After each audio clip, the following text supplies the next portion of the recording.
believe in yourself, believe in you. If you want me to believe in you, you gotta believe in yourself first, and then we can believe. So want me to support you, support the dream first, and then someone else can support. The first step is with you.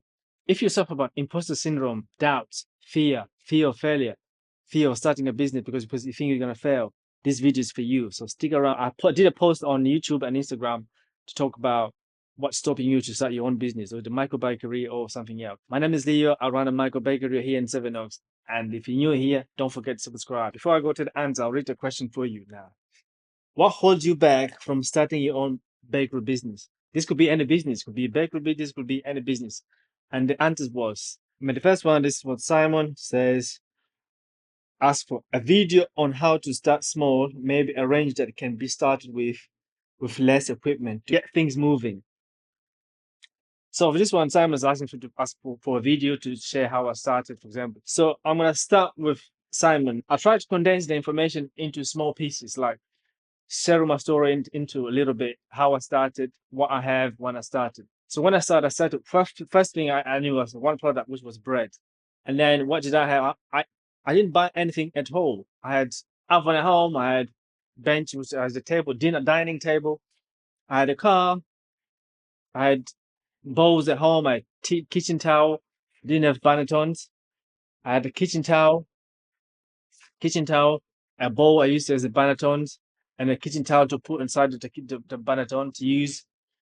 Flour. The only my investment was flour, was 1.5 kilo of bread flour. That's how I started with practicing. And then buy like 3, 4, 5 bags of flour. As I sell my first 3 2 loaves, the money come back to business. That's how I get started and get things moving. Obviously, you need to register the council and stuff with your business 28 days before you start selling or start trading. But at least to start baking bread or whatever it is, you just need to start from scratch. Do nothing else. Just bake until you feel, oh, okay, I'm happy to do this. So now, next one. So next one, I think it's Zane. Say money, fear, imposter syndrome, and take your pick. So this is like 3 of them: fear, money, fear, or imposter syndrome. So the first one was money. This is a basic level of starting point, not to from where you are jump to where I am now. This is okay, would require lots of money investment behind. So I don't know, maybe 15,000, 20,000 pounds to at least put all the equipment is here and then kick off. But to start from the early stage from home, if you can afford to buy flour and look around at home, what do you have you can use into his equipment that it can be, for example, if you don't have money to buy a banneton, you can use a bowl, kitchen towel. So that's the banneton made up of one. And then flour, salt, water. I'm sure you have water at home. If you have a shower, you have water. And if you eat, you're cooking in the oven. That oven you can use to bake bread.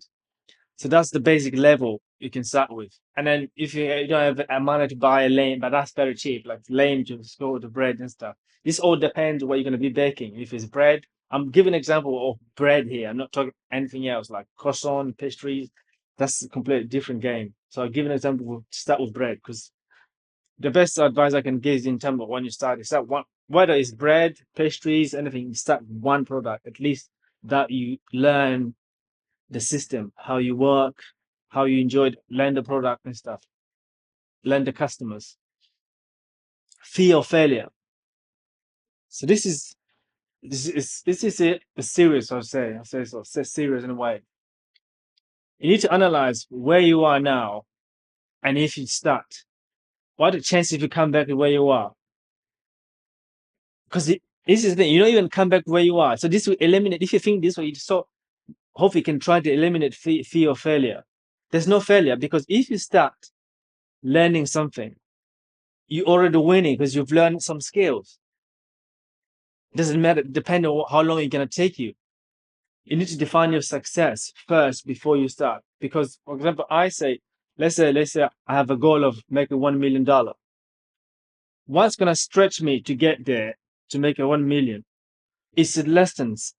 For example, now, everything else here, like the bakery, I don't mind doing a class here at the bakery. Everything else here, if I lose everything, hopefully I don't lose anything, but if I lose all of this, the knowledge I've accumulated It's 4 years and a half. It's here. I can go anywhere. I can teach people. I can help people to start to bake, to get back my stuff, or to get back where I am. You see what I mean? So when you start, there's no failure, there's no losing, there's no failure anywhere. If I decide, okay, I'm gonna close the bakery today, I've succeeded. I've started one product and then it grow and it grow and it grow. How it grow, it depends how I want to go. So don't think too much of failure. You need to define your success. Where do you want to go? If it's a amount of money, put a figure down, let it rest whatever you want to be, and then watch what you can become before you get there. That's the step. That's what you should think about instead of before you think about, I'm gonna fail. People will judge me. This is another people will judge me. People will judge you anyhow. People judge you if you're doing something, and they judge you doing anything. So you might do something to get something to talk about. Do you know what I mean? And no fear of being judged, fear of being talked about is. I think this is a lot of us. I was scared when I started, but I know it's just face the fear and do it anyway. People will talk anyhow. You do it, they don't do it. So just do yourself a favor and us a favor. I was talking to someone today, like, if I wasn't doing this bakery, like, I didn't decide, okay, I'll follow my dream and do the bakery and stuff, you wouldn't have seen me. You didn't come here to have a class. You wouldn't get inspired. Probably see someone else, of course, but you wouldn't see me, Leo. You see?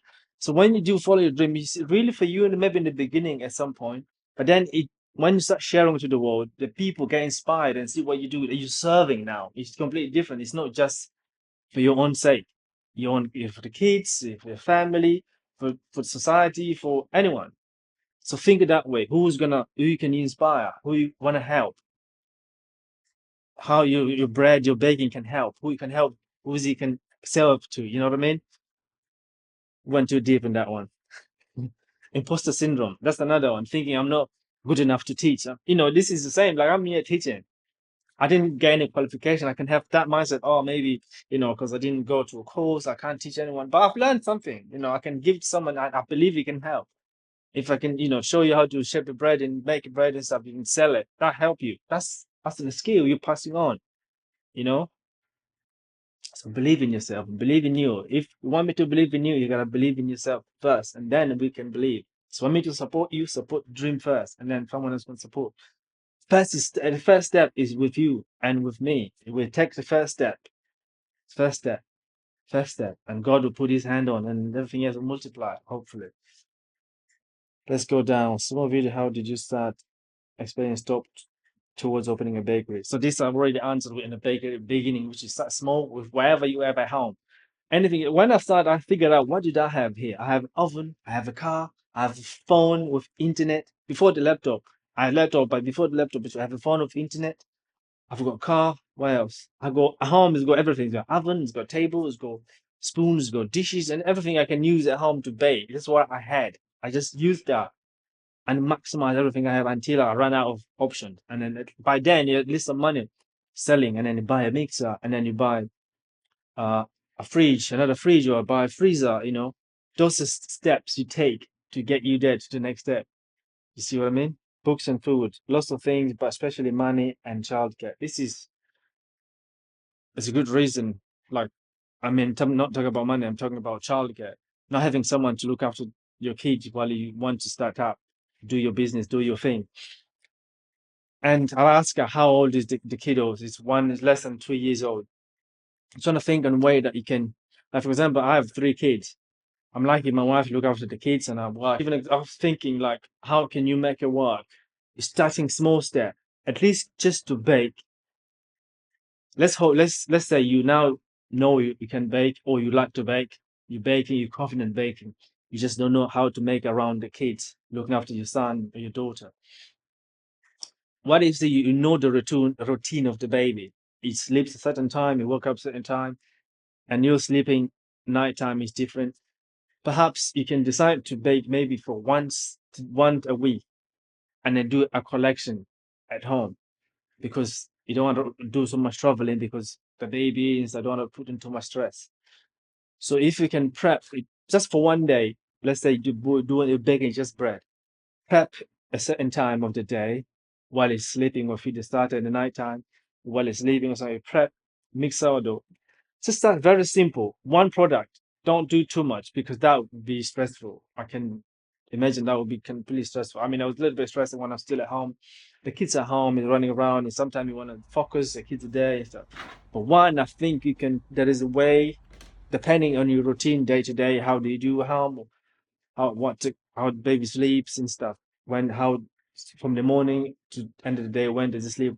There must be a little bit of window there in those 24 hours. And if the dad is working from home, how can he manage to get you some time, like maybe 1 hour or 2 hours to do this, to maximize those hours, do something. I know it can. So this, take this, don't just do it. Hopefully take this and think about it, because it will be stressful. That is something we cannot avoid. It will be stressful and somehow, but sometimes a manageable stress is necessary so we can take to the next step. But listen, just please take time and just don't. So just listen to this and go and think about it and make your own decision to take to the next step. Hope that helps. Hope it makes sense. Money, I'm opening a pizzeria bakery and I'm waiting for loan grant. So that's good. You've already ahead. So now you're just waiting for someone to give you some money or a bank to lend you to take to the next step. I'm guessing you already started. You're already working. You just want to scale to the next step. Good luck, my friend. And I hope you see some products. If you follow me, Carlos, yeah. If you follow me on Instagram, you can tag me so I can follow you and see what you do. I've started. Also, I just need to reach more people. So there's two people just started. Need to reach more customers. I've asked a question. How I've not get a reply yet. How do you sell? How are you selling your product? Let's say I don't know if it's pop-ups or delivery or collection. So if you ask the customers to promote your product, ask if they like it. If they like it, they will recommend to other people. Two, use social media, Instagram, Facebook, especially Facebook, because Facebook is it's very niche. You can target the local people. Join groups like on your local area, Facebook groups, and if you're male or female, join those groups and advertise your product. And I'm selling this. You come and buy here or whatever. How you depending how you sell it. Join local groups to promote your product and give sample to people. Especially now you're starting out, give sample to people to try. When people try and they like it and believe what you do, they will support you. They will come back and buy it and get more people, more people. So that join the group and give sample and get people to try it. Don't feel like you're losing by giving away. You are winning because if those people like it and tell them you starting out your business and I'm trying to get more people and stuff, they will come back and buy it. And then more and more and more and more. When I started, I gave away lots of bread. That's how the business started because lots of people liked it and stuff. Okay, we make into business, and now here we are. So you gotta give people to try first. A list of things. Please do a list of things required to start pop-ups. So this I've asked this question to understand what would list of things. It's not talking about the equipment that's here, the equipment needed outside. So for example, now I'm actually facing the crate. You need a crate where you can put your packaging. Depend if you're in the UK, that's reasonably easy because you just need crates where to put your stuff in, your the product in. You need a bread crate as well to put the stuff. You need a table, plastic table, foldable table, which is easy to carry, put in your car. You need a gazebo. You need a card payment system, or you can take cash. Well, it's a gazebo payment. You also need this sneeze guard. Took me a while to get one of these, but I eventually got it. But you need one of them. They're really good to protect your goods. But if in US, I don't have much information about US, but I believe you need to package your products from home before you go out. You need to be packaged and labeled before you get to where you want to sell. How to get authorities to sell, to be authorized to sell pop-up, whatever. For example, I'm selling outside the school at a pub and then at the gym and stuff. So where I am at the pub, I spoke to the parish council that's responsible for that village, and they reached out to the pub, and the pub said, "That's fine, you can use it, you can be there." And then I go the other place. I went to a networking event, and then I asked the manager if we can do business. And if we look at options of selling or supplying to them, doing pop-ups and all the rest of it, maybe moving, finding a kitchen there. But one option was stuck out was doing a pop-up, which is what I'm doing now. So you need to find, if you want to find places like this, do this, you need to be out, you need to be networking with people, looking, look, get your mind open to opportunities, because opportunities are all over the place. Sometimes we just miss it, we're not aware of them. Packaging, I use for myself, I use a bag to carry bags and packaging for patients, because I want to assume you're in US. In US, you have to package everything before you leave home. And then before you leave your home or your micro bakery to take to pop-ups, you package everything, and then everything people will come and buy and go. I hope that helps. If I missed anything, I will put in the comments. Fear in doubt, that's normal. I still have fear, especially doing something. We all have fear. This is why we're courageous, because you do something you fear. So if there's no fear, you're not brave enough. So they have some fear, and then to be able to be brave to do it. Do it. It's a book I've read. It's called "Feel the Fear, Do It Anyhow," or "Do It Anyway." Great book. So yeah, doing the right thing. If you're scared and doing it, that's the way the growth takes place. Good luck to you, my friend. So yeah, to recap: fear, imposter syndrome, and not knowing how much you need to start with. So fear, feel the fear, and do it anyway. That's the sum up. Imposter syndrome, don't worry about it. Just you know enough, and you are enough. What you know, no one else know. How you touch the door, no one will ever touch that way. So you can just do it the way you do it, and be proud of it, and just keep going and keep growing. A home, and they want to scale it. That's reasonable. I don't know. I have no way of knowing where you are. But if you're starting out, this is to start from ground zero. If you live in, let's say, in UK or US, you have a basic tools that it comes as a standard at your house, like oven, table, little things like that to make whatever you want to make. It's bread or anything. So I hope that helped, guys. Don't forget to subscribe. And if you're new in this channel, my name is Leo. I run this Michael Bakery here in Seven Oaks in the UK. If you're around, come and support. And I hope you have a good day. Thank you for watching. Subscribe. Ciao, ciao.